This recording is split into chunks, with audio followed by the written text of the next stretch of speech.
You see this? You see this? This is the problem I'm worried about. This is what happens when you don't handle all the zombie pigmen that spawn in your overworld that end up walking back through your nether portal, and now I have all of this garbage just ready and waiting for me inside the nether. So I'm going to work on clearing it out. Now, actually, while we do this, I wanna talk to you about something real quick. I have this really nice keyboard that was purchased for me by one of the most freaking amazing fans by the name of Kitty Bits. I've created a macro. It's a Corsair K something. I don't remember right now. I've created a macro that if we push this button, it automatically shoots an arrow for us. It swaps to the bow, right? Swaps to the bow, shoots an arrow, and as the arrow is released, immediately after it swaps to Sorty McStabby, which has looting 3 on him. And I've double and triple checked this. It works. I can get... this might have been a bad idea. I can get the looting drops out of this sword. Nip, nip, nip, nip, nip. I feel like I'm playing freaking Ragecraft again. I can get the looting drops off of the sword, even though I'm using a bow and arrow. It's pretty fantastic. Oh, hey, look at that. We must have aggroed all the zombie pigmen that were above us, too. So now they're jumping out of the sky. And they're like, here, have my gold nuggets. Here you go, buddy. So there you go. I mean, I really like this. So if you have a keyboard that supports macros, I think this is really smart. I just have it, the little macro button is to the left of like tab, caps lock, and shift. And I just push that button with my pinky and get some free extra looting. Oh no, wait, they're in the overworld! Mistakes! What do? We quickly dodge. Ragecraft 2 skills come into play right now. Activate. Kill. Kill 2. Kill 3. There we go. Hey, look at that. Okay, sweet.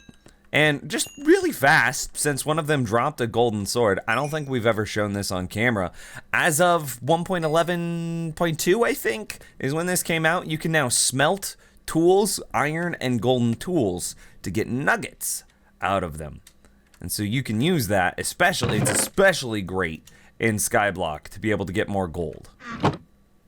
We tried so hard to be able to get rid of the bridge, and I'm a big dumb idiot. It was pointed out to me, why am I so dead set on using half slabs over here? There's no reason for it. Even if I wanted to use, say, whoa, what was that? Was that a creeper? Was that a creeper there? How could that be a creeper? No way. No way. Oh well, we're gonna destroy that dirt. What did I just see? Oh, I have no idea. Anyway, so even if we ended up using the same sort of mob farm that we're using over for the actual hostile mob farm on the passive mob farm, why was I so dead set on it being a cobblestone roof? I don't know. I'm a big dumb idiot. That's why. I have no reason. I have no justification. I'm sorry. I'm sorry. It just, I brain farted, that's all it really was. I should have been thinking like melons for the roof, and it was suggested by, oh my gosh, I can't talk. It was suggested to me by Profane Glitch, to use leaves. Leaves are still considered a transparent block. I have multiple reports of passive mobs spawning better when they are directly exposed to the sky. So, since leaves are transparent, they also don't stick to slime, and Endermen can't teleport to them. They fill all of the requirements that we need for this mob farm, so I'm going to be replacing the roof with leaves. As I finish filling in these leaves, I do want to have a quick conversation with you. There's not a lot of information out there about passive mobs. You've got to dig pretty deep, and even then, there's not a lot of demand for it, because most of the time in like a regular world, you could just explore further out into the world and then find yourself some more passive mobs. I like to automate everything. That's the appeal Minecraft has to me. Well, I don't want to go out and explore to find more mobs. That would require me to go explore. I don't want to do it. And I don't want to breed them either, because that requires me to go breed them. I get so much satisfaction out of building a farm and then having that farm work forever for me. Okay, I think I've got all the gaps. So this passive mob farm, I don't think it'll ever be a completed project, right? I think, why are those blocks down there not being gathered? You see it through the leaf there? Why are those pieces of cobblestone slab not being... That's why. Why is that minecart not moving? Does it, like, lose momentum on world logs? Maybe. Maybe. We might need to keep an eye on that. Now, how do I get out of here? Problems. Ender Pearl? Ender Pearl solve problems. Good job, buddy. Anyway, if you guys have any more suggestions for how to improve this passive mob farm, I would love to hear them. I don't think that this is going to be a project that just has a definite beginning and end. I think that this is something that will take multiple iterations to get it right, and then over many iterations we will finally find our happiness. All right, so I've given it a lot of thought, and I think I've got it figured out. I think I know what I want to do for today. Everyone had great suggestions on like what our next build project should be, but all of those great suggestions were all very, very similar in that tons of resources, and that's not inherently wrong, but just tons of resources. And we would need to run all over the place to get those tons of resources, then get them all together, then we're running back and forth. It's like, it became very apparent to me that we need a central storage place. We need just something where we can go to just a singular location and be like, here's all the stuff we need for forever. Yeah? And that's what we're going to be building today. So I want to build, I'm trying to just condense, get stuff out of chests, whatnot, what have you. So that's the plan. We're just going to be condensing, getting everything slimmed down, and then we're going to be building a central location to store it all. So this is what I'm thinking. We've got this nice little central location, yeah? It's square in between the 4 towers of this world. What I plan on doing is creating like a drop storage room. So what I think is gonna happen is we're gonna drop we'll have a room essentially underground, if we think of this layer that we're standing on right now as being ground floor. So we'll have a room underground that we then jump down to, and then that underground room, whoa, that was really laggy.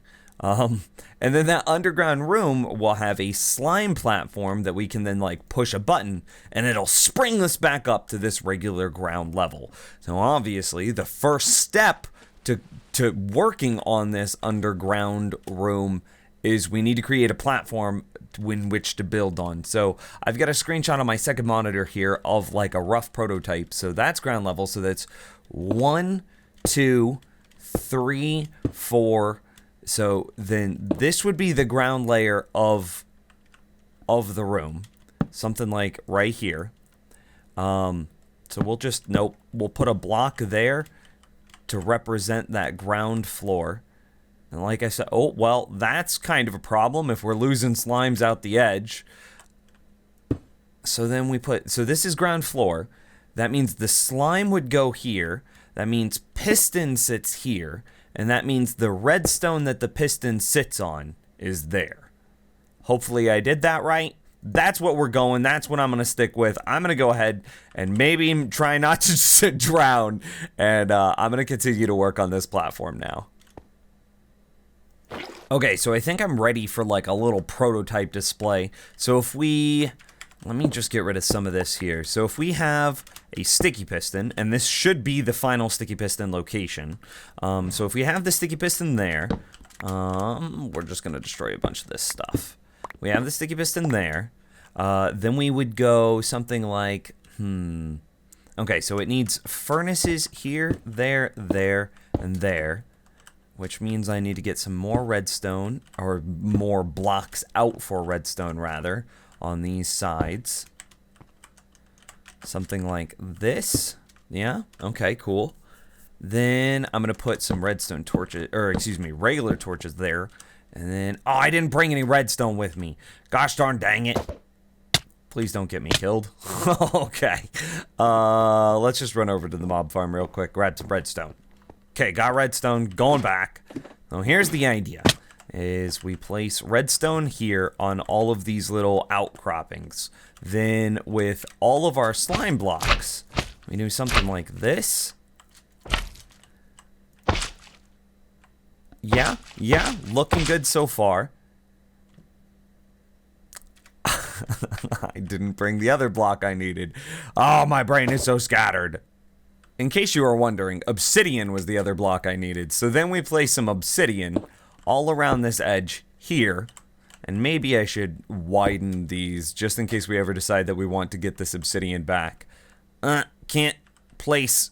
Well, dang, mistakes were made. Okay, so I'm gonna go ahead and place. Okay, we push the button and nothing's connected. And see, then we would go flying up, and then this hole is gonna have to be significantly larger, yeah? Maybe I can line this up just perfectly. Hey, there we go. Yeah, we did it. That's the plan. That's the goal. That's what we're looking for. So I've got good news and bad news. Good news is it's working great. I can get up and in and out pretty easily at its current standing. But the bad news is I put it a block too low. I don't like the spacing on it currently, and it is a bit harder to get in and out than I would like. Sometimes if I just don't have the momentum, that happens, and then I have to take the fall damage again, get closer, and blah, blah, blah, blah. If we raise it all up by a block, then that's not going to happen. So that's the bad news, but the good news is everything's working, and it's coming along nicely. I'm really happy with it so far. Alright, I'm checking in again. This is the progress that I have so far. You can see that we can get down here pretty easy. Actually, let me go up. See how much easier it is to get up now? It's so much easier. And then if I hold shift when I come down, it looks like I take damage, and I probably take a tiny, tiny amount, but I really don't. It's not nearly as bad as it was. This is the idea, is we have a crafting table here, double furnaces, then 3 rows of a total of 6 double chests. We're gonna need some trap chests to be able to fit in here. So I've just got the regular chests on the outside, and then glowstone is the backer to make sure that it is totally well lit. So if we pull up F3, the centermost block here, which is gonna be the furthest from all the glowstone that's down, is at a light level of 10. So we're not gonna have to worry about mobs spawning in here. We do kind of have to worry, like the worst thing that could ever happen with this is like, say a creeper spawn in the world and then drops down into this hole with us. That would be the worst. That would be the worst. And so here's the hoping that never happens. Anyway, this is the plan. This is what we're going for. This is what I'm trying to do. And then of course we're going to encase all of it. We're going to dress it up aesthetically, which you know is going to look like garbage. Because why? Because it's me doing it. That's why. Okay, I will check in with you in another moment or so. It's coming together! Oh my gosh, look at how good it looks. I ran out of tripwire hooks, which means I need to do more fishing. I haven't been fishing very much, to be honest. We have this amazing new fish farm, and I barely use it. Anyway, ran out of tripwire hooks, so the trap chest I'm not able to finish off just yet. We'll have to do that after the episode. But this is kind of what I'm thinking. This is where it's at so far. My only sort of complaint or caveat thus far is like I really don't have a good place for anvils just yet. You can see how easy I get up and out of here. I had to look up to make sure I wasn't going to run into this pillar. Obviously, whenever we destroy that platform, the ladder's going to go away as well. But right now, boom. Easy to get down, and then easy to get back up and out. I think I want to change this all to like black wool or something like that. Something to like symbolize that it's different than the area around it. Maybe. Or like maybe we can change it all to the birch wood, and then, I don't know. It just needs a border in order to separate it. That's really what I'm going for. This is storage room. Storage room, this is where we're going to be able to keep everything, and then I think that we should put some like item frames on the upside down stairs here, and then obviously we can see cracks out the back. Even on the completed one I can see cracks out the back, so I'm gonna need to fill in all those cracks and then get some item frames, and then it'll look really freaking nice. Fan-freaking-tastic! I think we got it! Look at this. Look at how much storage we've got. What is this? This is 6 double chests per side, 12. This is 24 double chests worth of storage. That's more than enough for Skyblock, right? In addition to, like, all the farms and everything that we have out in the world to be able to store items in. I mean, all those chests. We're gonna probably end up doing the same for the Iron Golem farm to be able to handle all of it. And then heck, we might even do the same thing for the villager farm to be able to handle all the emeralds and all the items that we're going to be putting in there. Maybe. I don't know. Just thoughts. Anyway, this is going to be the end of the episode. I would love to see in the comments one of 3 things. Your thoughts on this build, your thoughts on how to build a better passive mob farm. And then I think in the next episode, we might be revisiting the Nether and building a better Nether mob farm. It's either going to be a gold farm or like something that can also do coal from wither. I don't know yet. I'm not 100% on that. Thoughts on that too. One of those 3 things would be really appreciated. Anyway, thank you guys so much for watching, and I'll see you next time.